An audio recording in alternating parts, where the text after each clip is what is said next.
jueves está con nosotros Paco Abundis, director de Parametría, y el tema de la prisión preventiva. Paco, buenos días. ¿Qué tal? Buen día. ¿Cómo estás? Bien, Paco, gracias. Pues mira, es uno de estos temas polémicos, sí, donde, como observaremos, en términos de opinión pública hay cambios, no siempre se dan de esta manera. No sé, cuando lo mides, no siempre tienes una interpretación clara de qué provoca estos cambios. Las preguntas no están hechas entre opciones cerradas, es decir, les damos categorías de respuesta.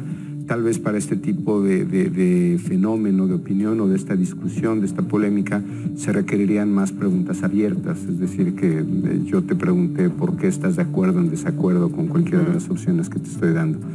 Pero sí creo que llama la atención el cambio, Lupita, y pues en términos generales yo te diría que se podría atribuir a una desconfianza en nuestro sistema de justicia, o en el aumento de la percepción de inseguridad, una combinación de ambas, ¿no? Pues son explicaciones probables, pero pues nuevamente veremos cómo estas posiciones se han movido recientemente y con alguna tendencia. La primera pregunta que tenemos es con cuál de las siguientes frases está usted más de acuerdo cuando se sospecha de que una persona cometió un delito.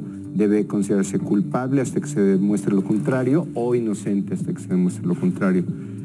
Esta es una serie que lleva 15 años, como verás durante los primeros años, junio, que son los primeros 3 valores ahí, junio del 7, febrero del 11, junio del 16,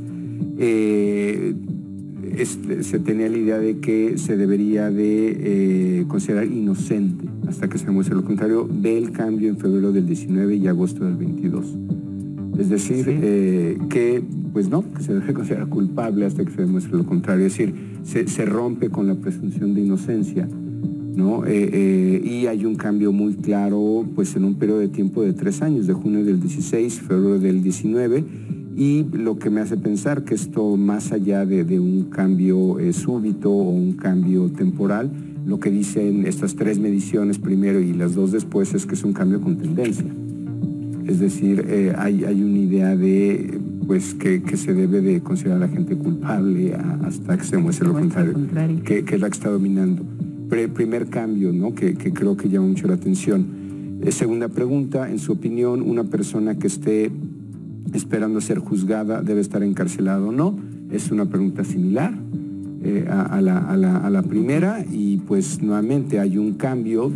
Yo te diría que en febrero del 11 y junio del 16 había una polémica, se cruzan esas 2 curvas, la azul y la roja, y para febrero del 19 y agosto del 22 hay un cambio clarísimo en esa línea roja, como se va a niveles de 66%, 56%, que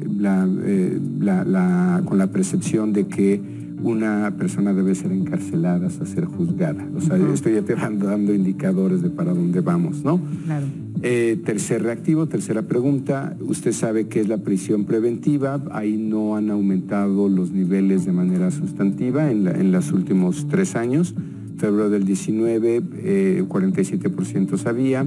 Agosto del 22, 50%. Estamos literalmente a mitades. Entonces podríamos decir que es una discusión en general con poca información. Es decir, las 2 preguntas que te di primero parten simplemente de una intuición, pero no necesariamente están juzgando la figura jurídica, ¿no? Que creo que es importante destacarlo. Es decir, hay discusiones en las que hay más información, por lo tanto las opiniones tienen más sustento o son en alguna medida mucho más claras, ¿no? Esta te diría que da la impresión que es una discusión que tiene muy poca información atrás. Siguiente pregunta.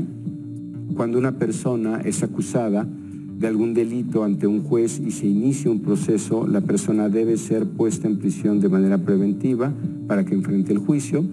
O es como están las cosas. ¿Usted considera que la prisión preventiva debe aplicarse para todos los delitos o solo para algunos delitos? Aquí daría la impresión de que se suaviza la posición. En febrero del 19 para todos los delitos es 54% y solo para algunos delitos 44%. Y ya en agosto del 22 tienes estas posiciones empatadas, para todos los delitos 48 y solo para algunos delitos 49. Pero finalmente la idea de que sea para todos los delitos, o sea, para algunos, ¿no? Te diría que está en la mente del público, sí. Y creo que tiene que ver con las dos primeras preguntas que te presenté. Últimos dos reactivos, ya cuando vamos a los niveles de conocimiento de esta discusión, de lo que está pasando recientemente, usted está enterado que la Suprema Corte de Justicia está proponiendo eliminar la prisión preventiva oficiosa, solamente 16% está enterado. Pues sí, es una discusión otra vez, digamos, se reafirma aún más que claro, los eventos recientes no tienen información fresca. Y la pregunta clave, Lupita, que creo que tiene sentido o es muy coherente con los cambios que te di en las primeras dos preguntas, ¿usted estaría de acuerdo o en desacuerdo en que se elimine la prisión preventiva oficiosa? 71% en desacuerdo, 18% de acuerdo. Es decir, dado estos cambios que te mostré, donde la gente cree que pues algún probable delincuente se debe considerar culpable antes de probar su inocencia, ¿no? O que debe estar encarcelada durante su proceso, creo que se expresa en esta última pregunta. Y además lo hemos visto en casos recientes que están ante la justicia, el exdirector de Pemex, hemos visto el caso de Rosario Robles y otros que están por ahí también, Paco, que es lo que tú dices, la gente se va por lo que conoce de inmediato, ¿no? Muchas gracias, Paco. Al contrario, un gusto. Gracias. Gracias. Nos vamos a la pausa.